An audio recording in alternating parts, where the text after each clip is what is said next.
সাইদি মোদের ছেড়ে নীল যে বিদায় আল্লামা সাইদি মোদের ছেড়ে নীল যে বিদায়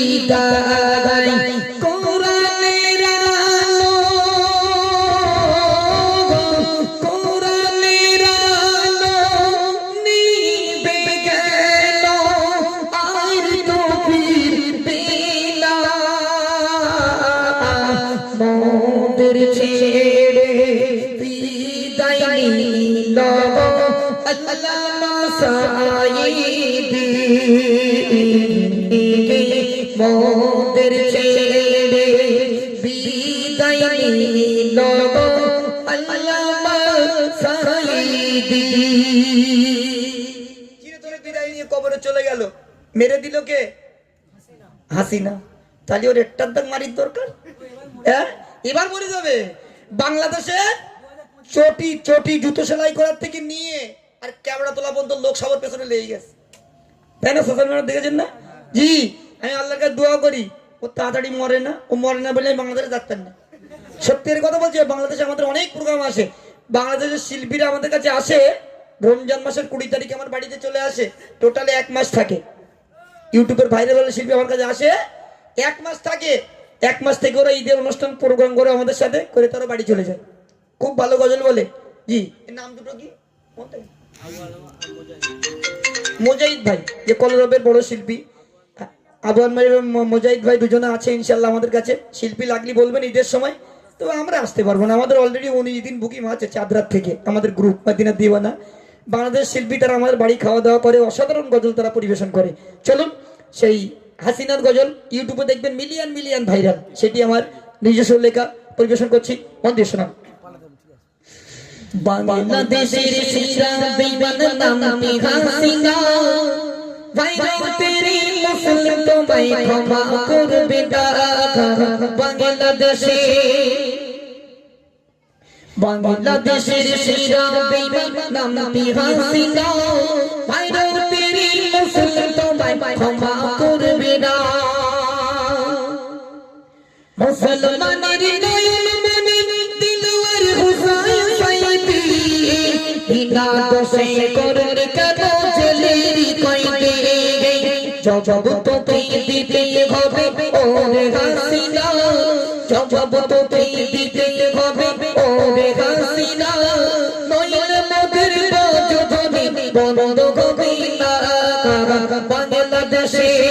বাংলাদেশের সেরা বেঈমান নামটি হাসিনা, ভাইরাল তেরি মুসলিম তোমায় ক্ষমা করবে না। বাংলাদেশে 2010 দরুদ তুমি সাইদ সাহেবকে, বিনা দোষে ভরে দিলে জেলে হাজতে। এই অপমান সইবে না রে আল্লাহ তাআলা, এই অপমান সইবে না রে আল্লাহ তাআলা। ওই বাংলা হতে হাসিনা দিতে খাবি রে তারা। নারে তাকবীর। যখন জেলে দিয়েছিল তখন এই গজলটি আমি বার করেছিলাম। একটা স্টেজে 2বার 3বার করে পরিবেশন করতে হতো। তারপর দয়ার নবীকে অপমান করলো কে?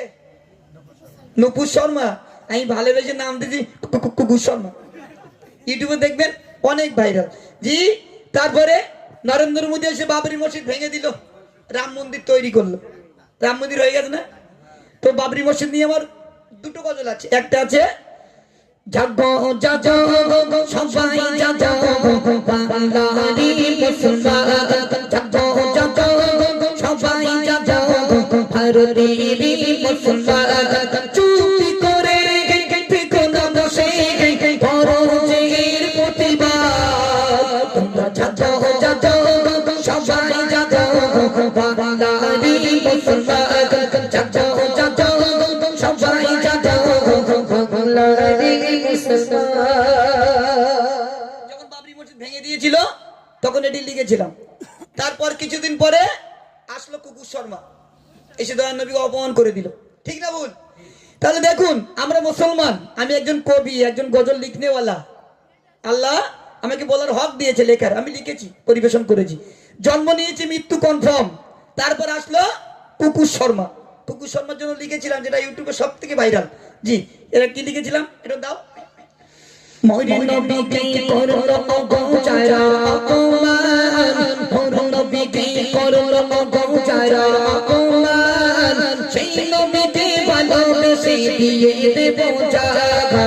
ময়ূর নবীকে করল অগোচরা অপমান, ময়ূর নবীকে করল অগোচরা অপমান, সেই নবীকে ভালোবেসে দিয়ে দেব জাগা। ময়ূর নবীকে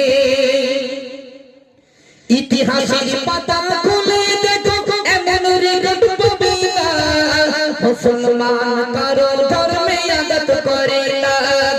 ইতিহাসের পাতা খুলে দেখো, এমন রেকর্ড পাবে না, মুসলমান কারো ধর্মে আঘাত করে না।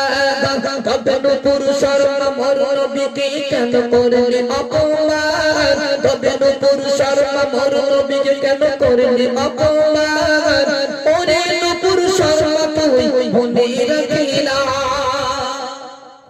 অপমান করে দিল, তার জন্য এই গজলটা লিখেছিলাম। আর এখন আর রিসেন্টলি একটা গজল লিখেছি, বাবরি মসজিদ ভেঙে অলরেডি রাম মন্দির তৈরি করে দিল। এখন বাবরি মসজিদ আবার পুনরায় তৈরি করার জন্য মোদী সরকার জমি দিয়েছে। তো ও জমি নিয়ে আমি আমরা কি করব? মুসলমানদের 35 সম্পত্তি তো ভেঙে দিল। আপনারা বলুন, আপনার দাদা, আপনার 14 গোষ্ঠী, আপনার সারা জীবন আপনার দেখে এসেছি বাবরি মসজিদ মুসলমানদের। এখন নরেন্দ্র মোদী বলছেন এটা রামেদের, তাহলে আয় কোথায় ছিল? ওই গদিতে অনেক প্লেয়ার বসলো, জ্যোতি বসু আসলো, সে কোনদিন বলেছিল যে বাবরি মসজিদ মুসলমানদের না? বলেছিল? বলেনি। কিন্তু মোদী সরকার বলে দিল, ব্যাস ভেঙে দিল, রাম মন্দির করে দিল। এই জন্য আমরা খুব দুঃখ পাই। দেখুন, আমরা আমাদের বাড়ির দ্বারা অনেক হিন্দু ভাই আছে, আমাদের ভীষণ মিল, এত সুন্দর মিল মানে কোথাও নেই বললে চলবে না। এক ভীষণ আমার বাড়ির দ্বারা অনেক আছে হিন্দু ভাই, তাদের সঙ্গে আমাদের ভীষণ মিল। মুসলমান অনেক বেশি। আমার বাড়িতে হাসনাবাদ, উত্তর 24 পরগনা, ওখান থেকে আমার বর্ডার আধা ঘন্টা দূরে বাংলাদেশ। জি, অনেকটা রাস্তা। আল্লাহ পাক আপনাদের খিদমতে নিয়ে এসছেন, কিছু নাতিয়া কালাম পাঠ করে